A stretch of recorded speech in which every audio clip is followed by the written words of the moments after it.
एक समय की बात है जब अकबर बीरबल के घर गए थे। तभी अकबर की नजर बीरबल की पत्नी पर पड़ी। बीरबल की खूबसूरत पत्नी को देखकर अकबर मंत्रमुग्ध हो गए और बीरबल से बोले, बीरबल, मुझे तुम्हारी पत्नी के साथ एक रात बितानी है। बदले में जो तुम मांगोगे वो मिलेगा। यह बात बोलकर अपनी महल की ओर चल दिए। यह बात सुनकर बीरबल के पैरों तले जमीन खिसक गई। यही बात जब बीरबल अपनी पत्नी को बताए तो उनकी पत्नी बोली, ठीक है, मैं जरूर चलूंगी, लेकिन मेरी एक शर्त है।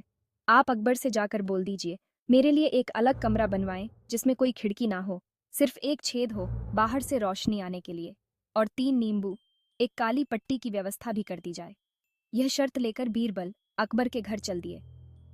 वहां पहुंचकर अकबर से बोले, ठीक है, मेरी पत्नी आपके पास आने के लिए तैयार है, लेकिन उनकी एक शर्त है जो आपको मानना पड़ेगा। अकबर बोले, कौन सा शर्त है बताओ, मैं हर शर्त मानने के लिए तैयार हूँ। बीरबल बोले, उनके लिए एक अलग से कमरा बनवाना पड़ेगा जिसमें कोई खिड़की ना हो, सिर्फ एक छेद हो बाहर से रोशनी आने के लिए, और 3 नींबू, एक काली पट्टी की व्यवस्था करनी पड़ेगी। अकबर बोले, ठीक है, मैं सब व्यवस्था कर दूंगा, तुम अपनी पत्नी को लेकर आओ। सब व्यवस्था हो जाने के बाद बीरबल अपनी पत्नी को लेकर अकबर के महल गए। तभी उनकी पत्नी बोली, जहां पनाह मैं जो बोली थी उसकी व्यवस्था हो गई है ना? अकबर बोले, हाँ, व्यवस्था हो गया है, आप चलिए कमरे में। बीरबल की पत्नी बोली, हे परमेश्वर, आप बाहर बैठिए, मैं अंदर जा रही हूँ। बीरबल की पत्नी अंदर कमरे में बैठी थी। तभी अकबर आए। बीरबल कमरे के बाहर से कमरे में छोड़े गए छेद से सब नजारा देख रहे थे। जैसे ही अकबर बीरबल की पत्नी का घूंघट उठाए, यह सब बाहर से देखकर बीरबल मूर्छित होकर जमीन पर गिर पड़े। अंदर बीरबल की पत्नी अकबर से बोली, जहां पनाह आप अपनी आंखों पर यह पट्टी बांध लीजिए। और फिर क्या था, अकबर अपनी आंखों पर पट्टी बांध लिए।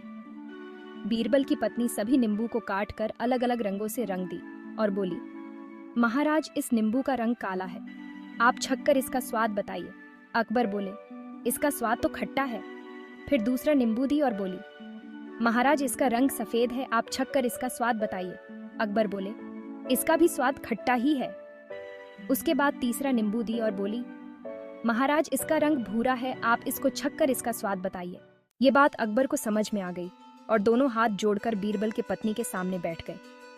तभी बीरबल की पत्नी बोली, महाराज, जिस प्रकार नींबू का रंग अलग अलग होने के बावजूद सबका स्वाद एक ही था, ठीक उसी प्रकार भोग विलास का भी जो स्वाद आपकी बीबी में मिलेगा वही स्वाद मुझ में भी मिलेगा। यह बात सुनकर अकबर की आंखें खुल गई और दोनों हाथ जोड़कर बोले, मुझे माफ कर दो, आज के बाद मैं तुम्हें अपनी बहन मानूंगा। और वहां से निकल गए। बाहर आकर दोनों हाथ जोड़कर बीरबल से बोले, हे बीरबल, मुझे माफ कर दो, भोग विलास के चक्कर में मैं बहक गया था। आज के बाद मैं तुम्हारी पत्नी को अपनी बहन मानूंगा। और वहां से अपने महल में चले गए।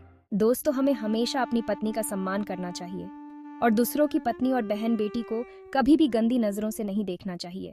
ऐसी ही मजेदार कहानी को सुनने के लिए हमारे चैनल को सब्सक्राइब जरूर कीजिए। धन्यवाद।